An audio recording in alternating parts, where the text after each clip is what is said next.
जब जीव को मनुष्य शरीर में जन्म लेना होता है तो प्रकृति में वर्षा के साथ आता है, प्रकृति में वर्षा के साथ आया और फसल में मूली, गाजर, गेहूं, अन्न, इनमें वो जीव प्रवेश करता है और उसे माता पिता दोनों पाते हैं। तो सप्तम धातु वीर के रूप में परिणित होता है जीव। वो वीर कण के रूप में माता के उदर में जब प्रवेश करता है तो एक रात्रि में मां का और पिता का, दोनों का वो जो वीर मिलता है, उस रज और वीर के मिलने से एक कलल सा बनता है। 5 रात्रि व्यतीत होने के बाद एक बुदबुदा सा बनता है। 10 रात्रि व्यतीत होने के बाद एक बेर की सी आकृति होती है। फिर उसके बाद उसमें धीरे धीरे मांसपेशियां बढ़ने लगती हैं। 1 महीने में उसके सिर निकल आता है, 2 महीने में हाथ पांव अंगों का विभाग होता है, तीसरे महीने में नख, रोम, अस्थि, चर्म, स्त्री पुरुष के चिन्ह प्रकट हो जाते हैं, 4 महीने में मांसादि 7 धातुएं प्रकट हो जाती है, 5वें महीने में चेतना जागृत हो जाती है। जैसे अपने चेतना, ऐसे 5वें महीने में गर्भस्थ शिशु की चेतना जागृत हो गई। जीव है पर चेतना 5 महीने बाद मां के गर्भ में जागृत। अब उसे भूख लगती है, प्यास लगती है, वहां की तापमयी जलन, पीड़ा, छोटे छोटे कीड़ों के द्वारा काटना, 6ठे मास में झिल्ली से लपटा हुआ मां की दाहिनी कोख में कीड़े की तरह तड़पता है। उस समय माता को कड़वे और खट्टे पानी की लालसा होती है, जिससे उसके अंगों में जाकर भयंकर जलन होती है। यह है भोग। वो कृमि कीड़े की तरह तड़पता है। मलमूत्र के गड्ढे में बीच में झिल्ली में बंधा हुआ वो जीवात्मा सुकुमार तो होता है, वहां के कीड़े उसे नोचते हैं छोटे छोटे, वो तड़पता है। माता प्रसन्न होती कि जब बच्चा हिलता है, बोले है उसकी दुर्गति हो रही, वहां भयंकर कष्ट पा रहा है। ऐसा क्लेश होता है कि क्षण क्षण में बेहोश होता रहता है। माता के खाए हुए कड़वे, तीखे, गरम, नमकीन, रूखे, खट्टे, यही पदार्थ पाने की इच्छा होती है माता, क्योंकि उसको भोग भोगना है। उसके कोमल शरीर में भयानक पीड़ा होती है जब माता ऐसे पदार्थ खाती है। गर्भाशय की झिल्ली में लिपटा हुआ, आंतों और मलमूत्र से घिरा हुआ सिर, पेट की और पीठ और गर्दन एक कुंडलाकार, ऐसे कंकण जैसा, ऐसी आकृति गर्भस्थ शिशु की होती है। पिंजड़े में बंद पक्षी के समान पराधीन, ना तो वो हिलडुल सकता है ना बोल सकता है, बड़ा असमर्थ दुख को भोग रहा है, चेतना पूरी है। इसी समय भगवान द्रवित होकर उसे ज्ञान देते हैं, गर्भस्थ शिशु को, सबको। जे उसे ज्ञान होता है तो सैकड़ों जन्म के कुकर्मों से याद आते हैं, सैकड़ों जन्म के।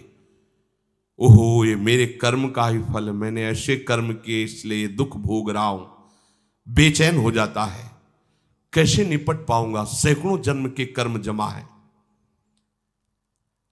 अब महान अशांति उसके हृदय में, उस शरीर में भयंकर पीड़ा।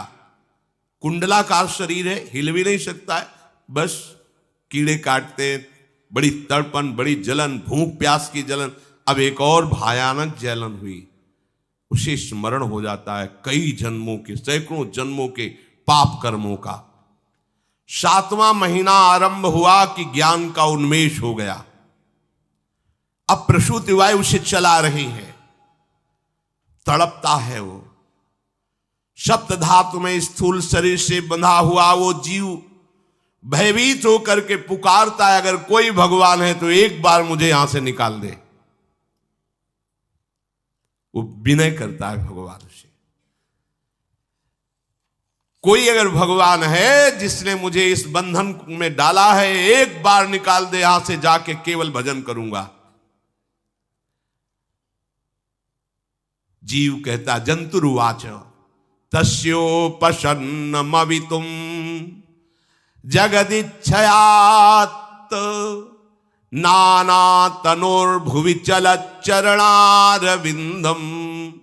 सोहम ब्रजामि शरणम रकुतो भयम में येने दृशी गतिरदर्श सतोनुरूपा।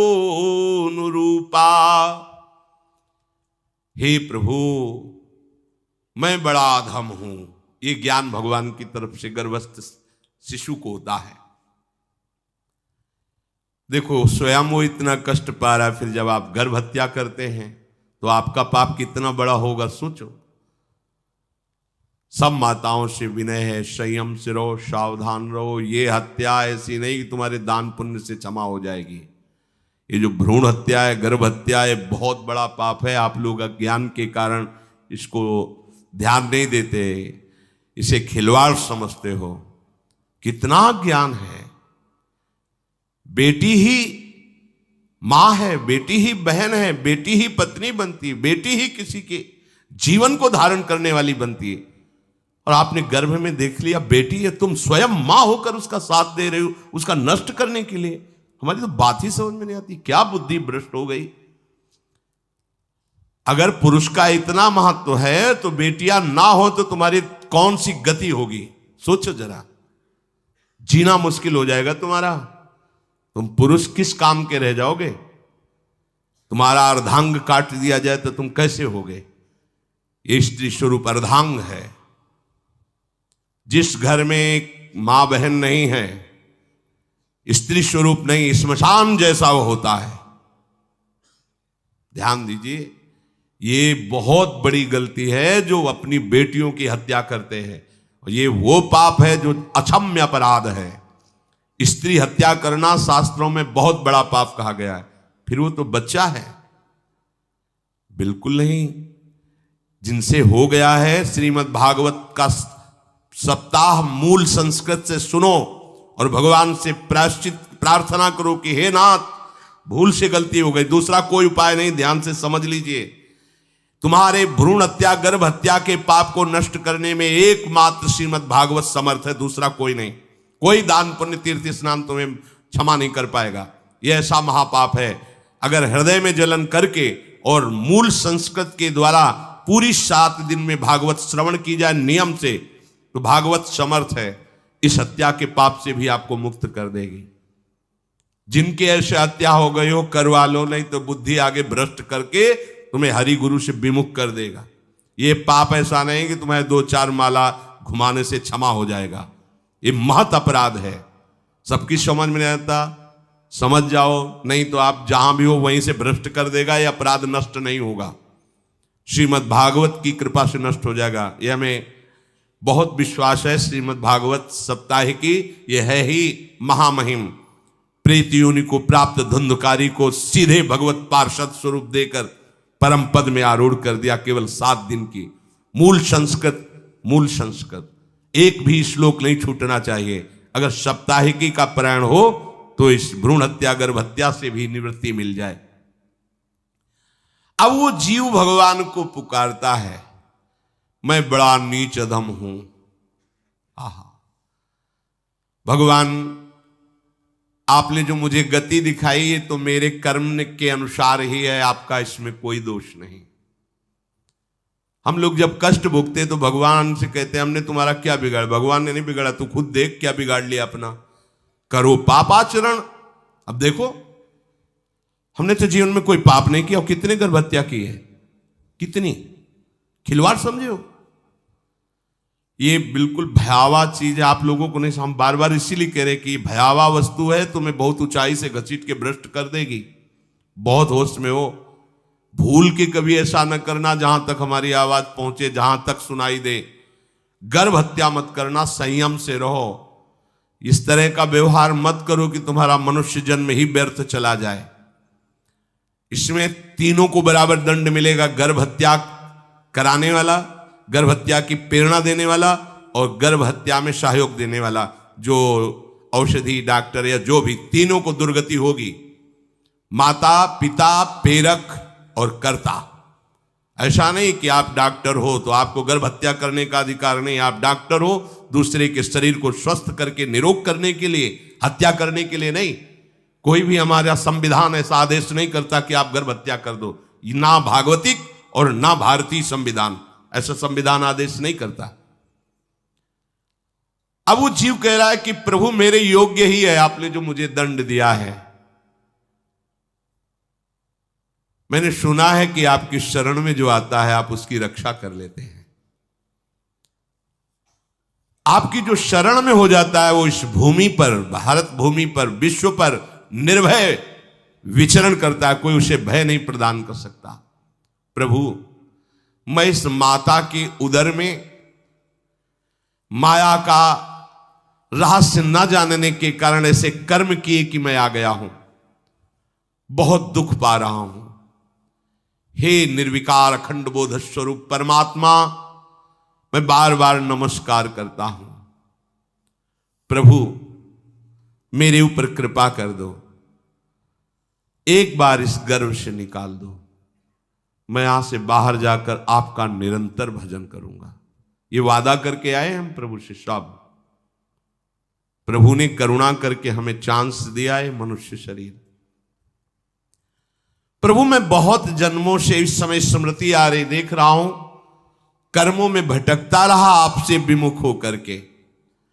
ये जो मुझे अभी ज्ञान हो रहा है केवल आपकी कृपा से तत्कालिक है, तत्कालिक।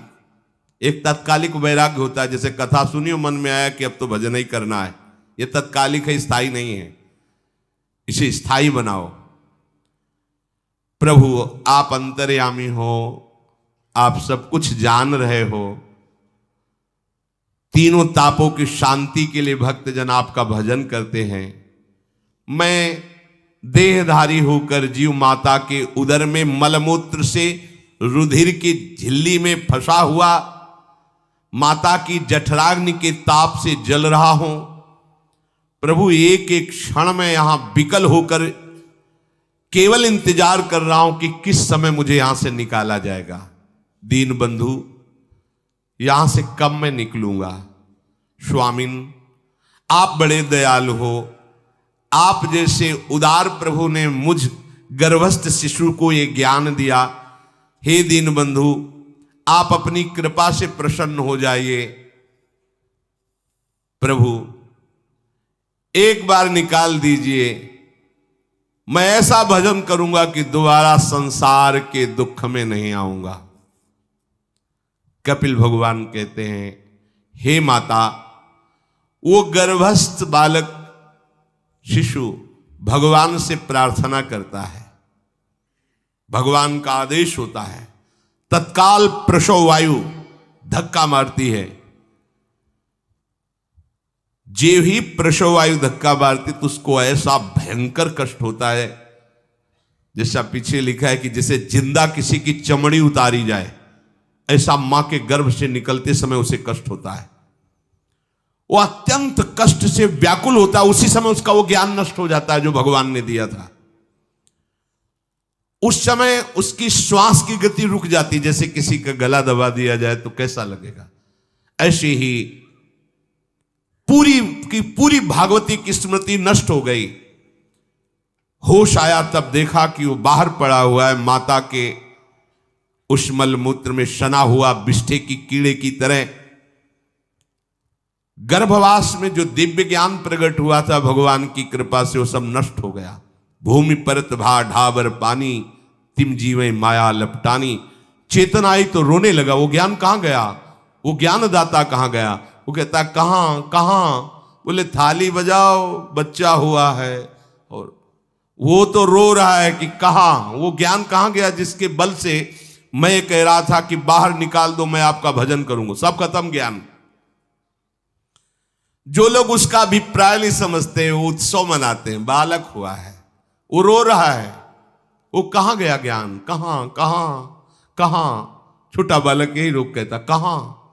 अभी जो ज्ञान उत्पन्न हुआ था, जो अभी भगवान का बोध हुआ था, वो कहां गया, कहां गया।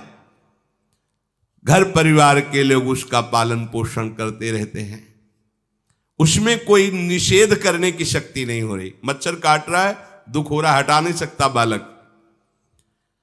उस जीव को शिशु अवस्था में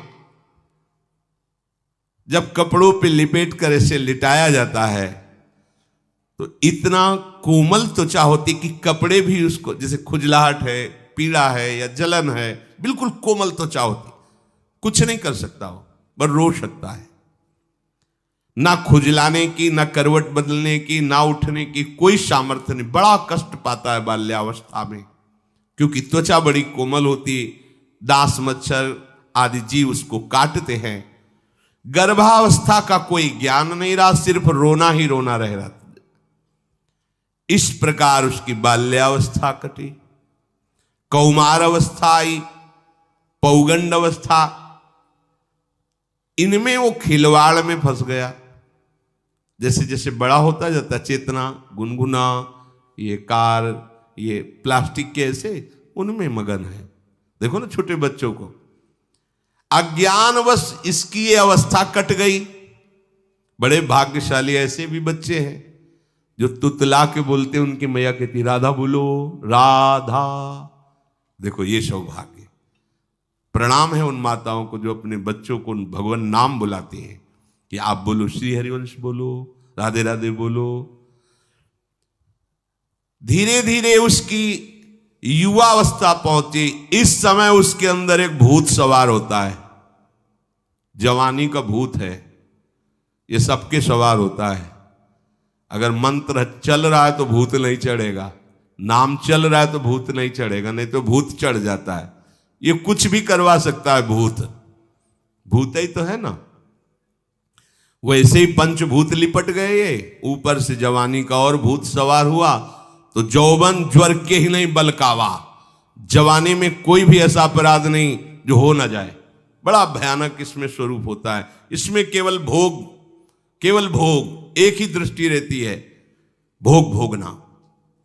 अज्ञानवश जब भोगों की प्राप्ति में बाधा पड़ती तो भयंकर वो क्रोध करता है, शोकाकुल होकर हिंसा कर बैठता है।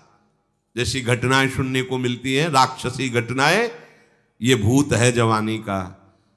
जहां कामना में बाधा पहुंची, क्रोध, क्रोध में वो समझ नहीं पाता कि मेरे जैसा ही प्रिय शरीर उसका है जो मैं वर्ताव कर रहा हूं।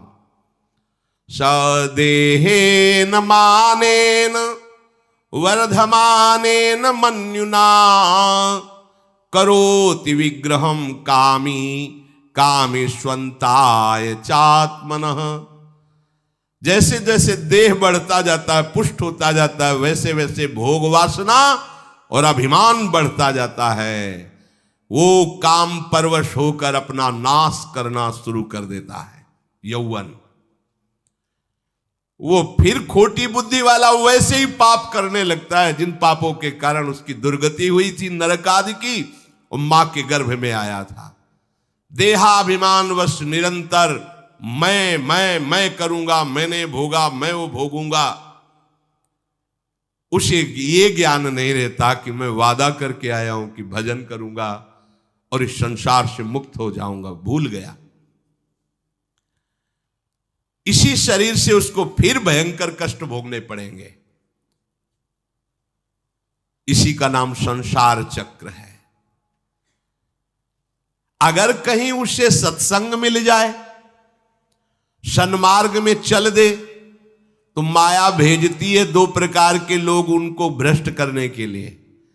एक जिह्वा रसेंद्री को और एक उपस्थेंद्री जनेंद्री के भोगों का समागम भेजती है। फिर ही भोगो, ध्यान रखना।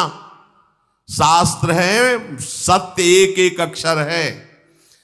जब किसी को सत्संग मिल जाता है तो सत्संग का प्रभाव होता है भगवत मार्ग में रुचि पैदा करना, प्रभु अच्छे लगना, प्रभु का नाम जप करना, सत्य मार्ग में चलना। जब तुम सतमार्ग में चलोगे तो दो प्रकार के लोग भेजे जाएंगे।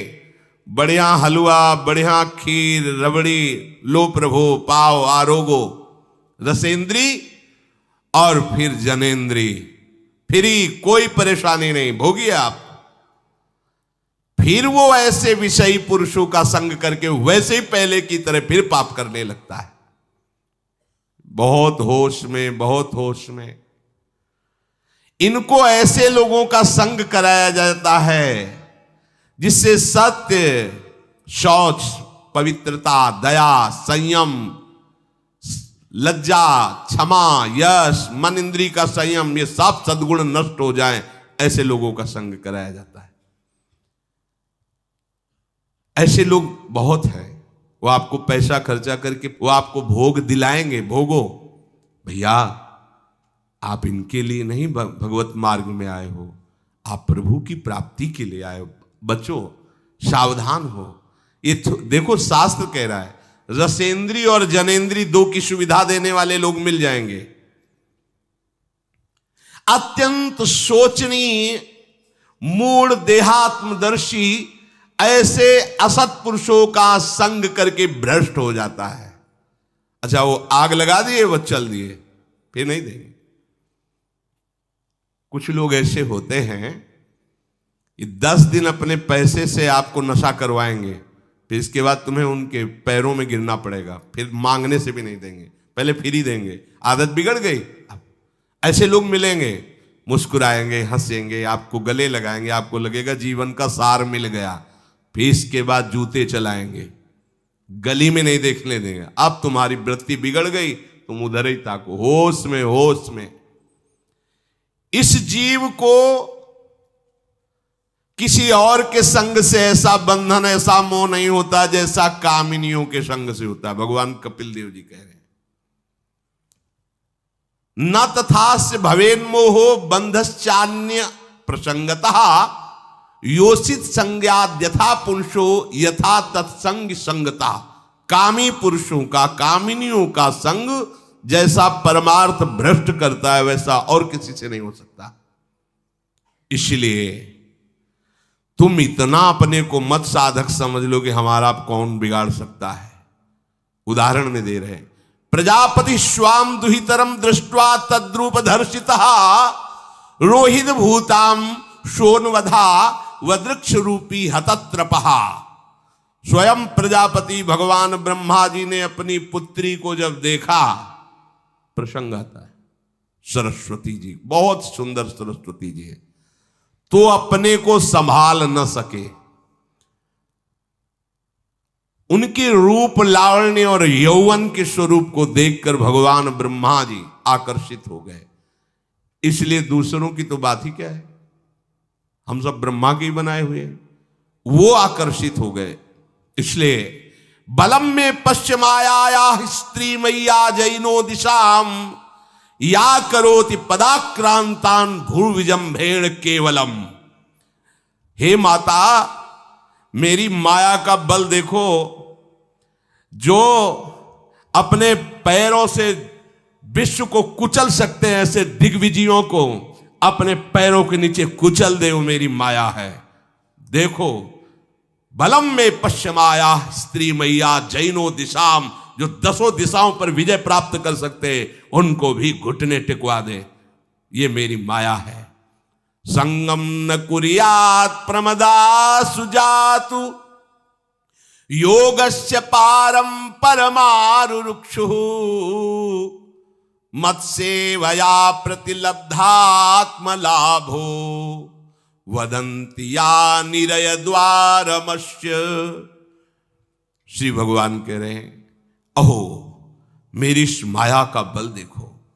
इसलिए जो मेरे को प्राप्त करना चाहता है, योगारूढ़ होना चाहता है, भजन में आगे उन्नति चाहता है, उसे चाहिए जो तुम्हें भ्रष्ट करने के लिए इशारे करे, चाहे स्त्री हो चाहे पुरुष, तजिए ताहि कोटि बैरिशम यद्यप परम सने। वो मित्र नहीं, वो माया के द्वारा भेजा हुआ दूत है। चाहे कोई भी हो, होश में तुम समझते हो कि बाजी जीत गए, भाग्य खुल गए, तरस रहे थे भोगों के लिए, मिल गए भोग। अरे नारकी गतियों से बचने के लिए तुम्हें अवसर मिला था, फिर नरक जा रहे हो। तुम समझते हो कि इसको भोग ले तो सुखी हो जाए, उसको जो भोग रहा है वो समझता है उसको भोग ले तो सुखी हो, उसको वो पूरी सृष्टि इसी भ्रम में फंसी हुई है। होश में हो जाओ। जो परम पद चाहता है, भजन करना चाहता है, ठीक से मार्ग में चलना चाहता है, उसे शब्द भगवान के याद कर लेने चाहिए। चाहे वो स्त्री हो चाहे पुरुष, जो तुम्हें गंदी बातें सिखाए, गंदी बातें दिखाए, गंदी बातें करने के लिए प्रोत्साहन दे, जाके संग कुमति मति उपजय करत भजन में भंग तजोरे मन हरि विमुखन को संग। गृहस्थ हो तो धर्म के अनुसार अपनी पत्नी मात्र में सीमित रहो। ये उद्दंडता तुम्हारा नाश कर देगी। ये जो आज नई रीतियां चल रही हैं, ये भगवान ब्रह्मा जी ने अपने पुत्रों को बुलाया। चारों युग ये पुत्र हैं भगवान ब्रह्मा के, सतयुग, त्रेता, द्वापर, कलयुग। सतयुग से कहा भाई हमने रचा है नरक, तुम्हारा स्वभाव सत्य में स्थित होना है, इसलिए हमारी आज्ञा का पालन करो कि नरक खाली भी नहीं रहना चाहिए। तो उनका पिताश्री, जब हमारा स्वभाव आपने ही रचा है तो मेरे राज्य में कोई नरक जाए भूल चूक से, किसी को नरक नहीं जाने देंगे। त्रेता से कहा तो उन्होंने कहा कोशिश करेंगे अपने बड़े भाई का अनुगमन करने की।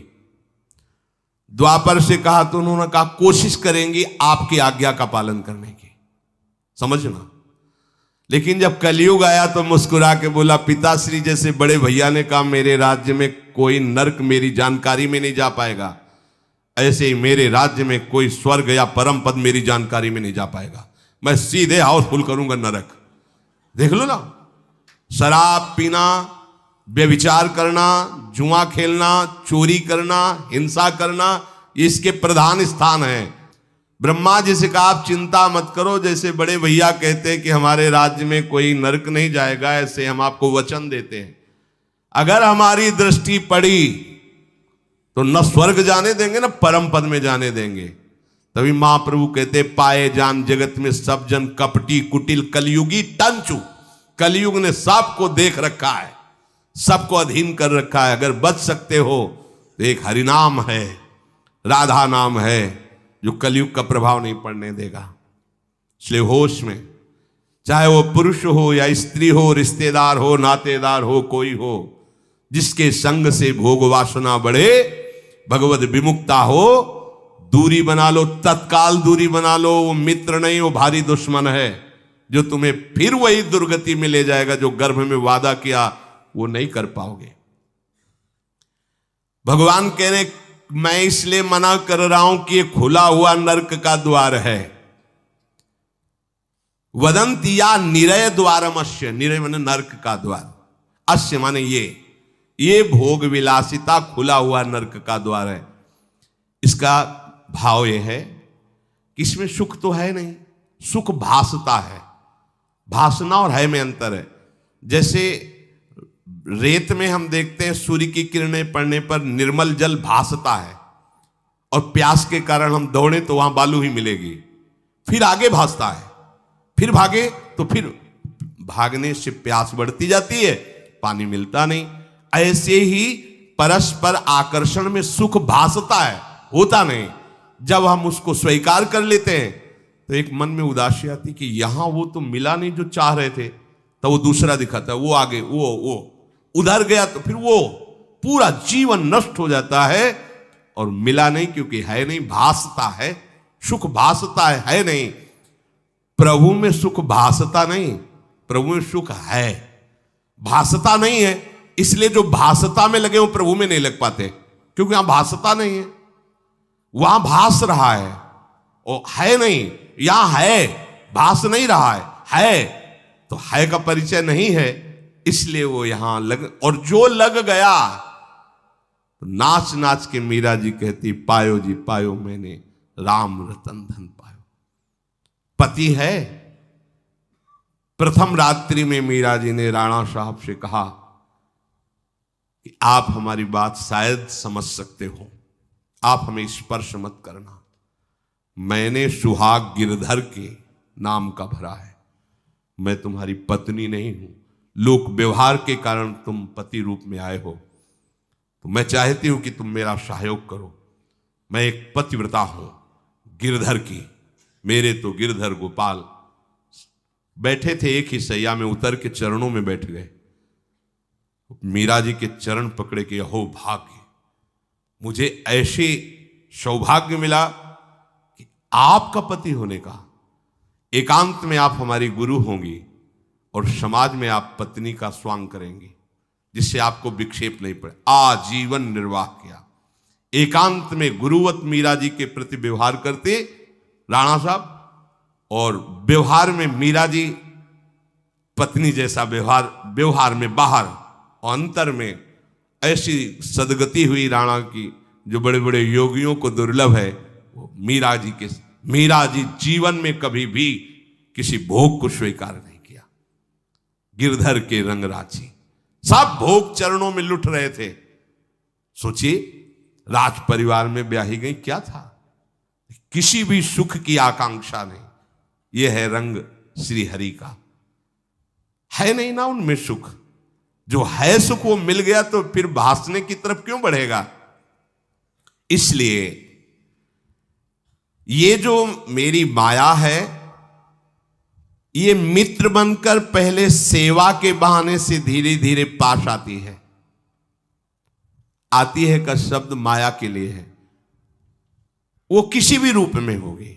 माया का कोई रूप नहीं आज तक वर्णन किया गया, कोई भी रूप हो, वस्तु, व्यक्ति, स्थान, घटना, कुछ भी। उपासक जब समझ नहीं पाता तो वही उसके नाश का कारण बन जाती है। बहुत सावधान, हमें नहीं पता किस रूप में आएगी। जिनको पता है हम उनको अपने पास रखें। वो है नाम, राधा राधा, फौरन पता चल जाएगा आपको पक्का। ये ठीक नहीं, नहीं बहुत श्रद्धा, नहीं बिल्कुल हटो, बिल्कुल हटो, अंदर से आए, बिल्कुल हटो। नहीं तो कोई समझाने वाला थोड़ी था बचपन से हमें कि भाई पास कोई हो, यही नाम। जहां कहीं कोई प्रियता, कहीं आश्रमों में कहीं कुछ समझ में, हटो हटो हटो, ये नाम हटाते हटाते हटाते जहां लगाना चाहिए वहां लगा दिया। नाम अगर है अंग रक्षक तो तुम्हें माया से बचाता रहेगा, क्योंकि जिनकी माया है उन्हीं का नाम है। वो खूब अच्छे से जानता है, माया को पहचानता है। नाम आप नहीं पहचानोगे पक्का, क्योंकि वो बाहर से ही नहीं आती, वो अंदर से भी आती है। ये सब माया के ही पार्षद है, मन बुद्धि चित्त अहंकार सब माया में है।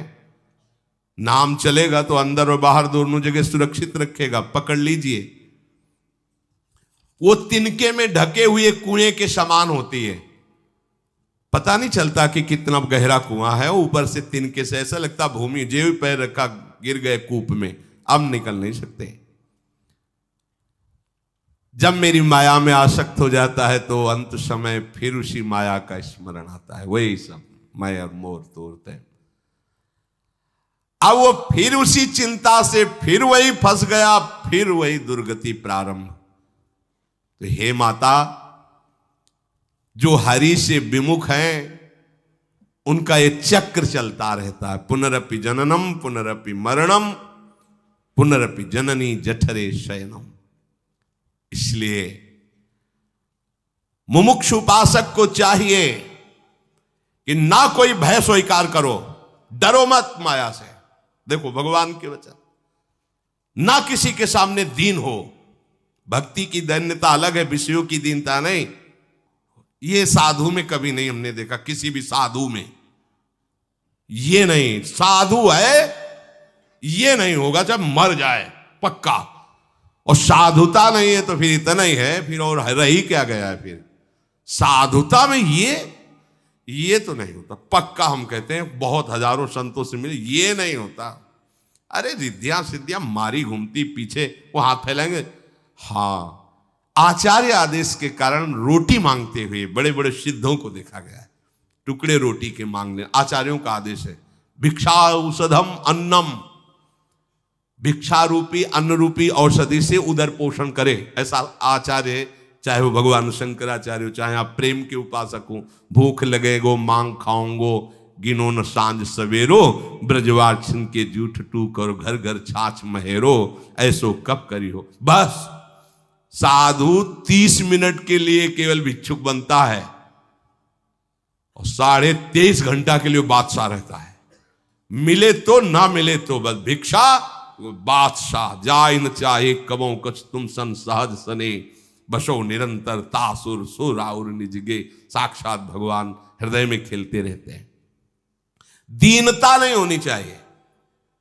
ये भागवतिक दैन्यता अलग है, ये दलिद्रता रूपी दीनता नहीं होनी चाहिए कि ठंडी लग रही कपड़ा दे दो, देखो हमें तीर्थ यात्रा करनी पैसा दे दो, हमें यज्ञ कर।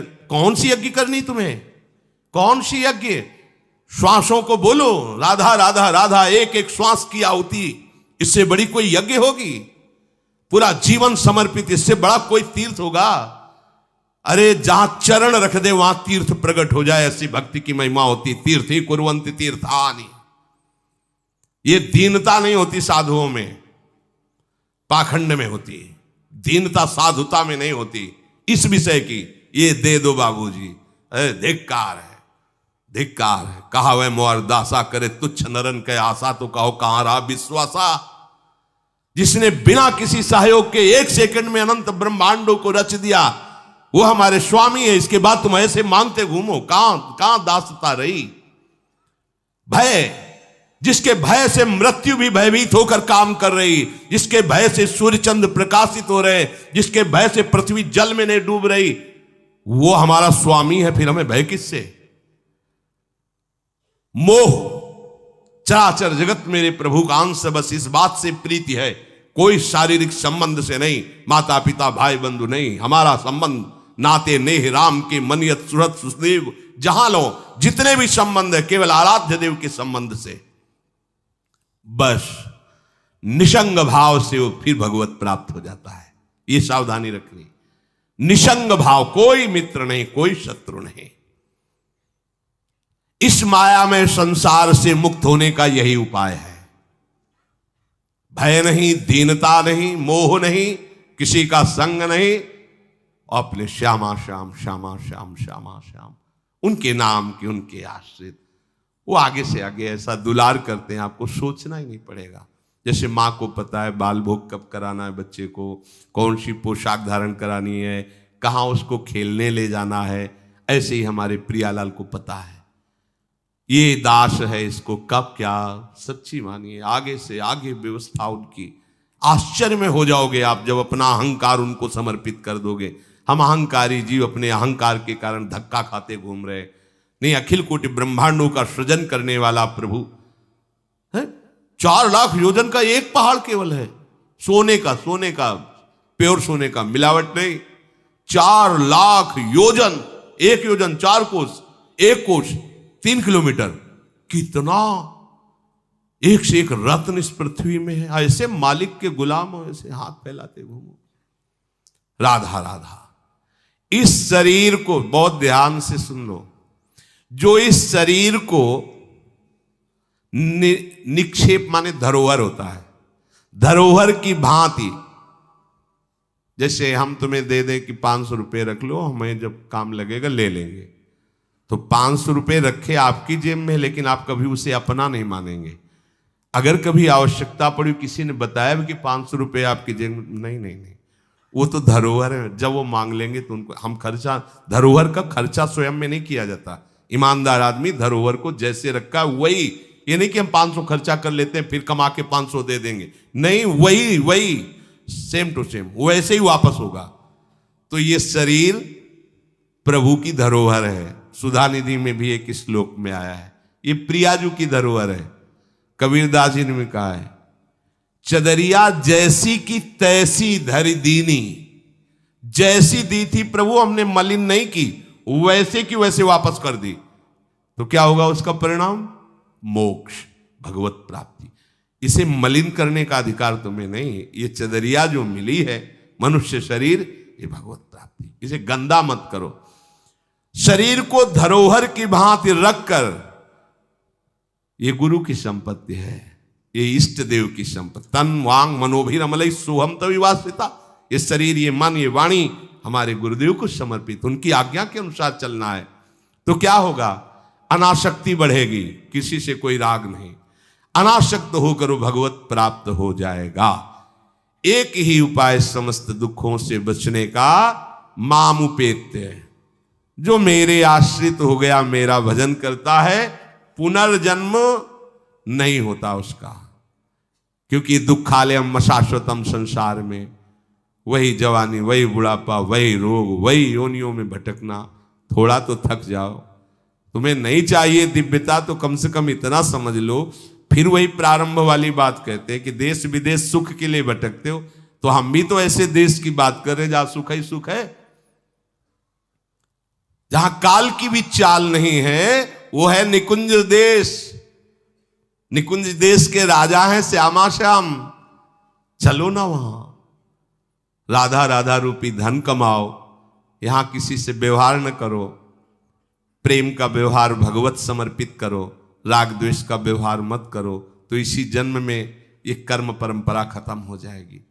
पता नहीं कौन कौन सी योनियों में हमें जाना पड़े मां के गर्भ में।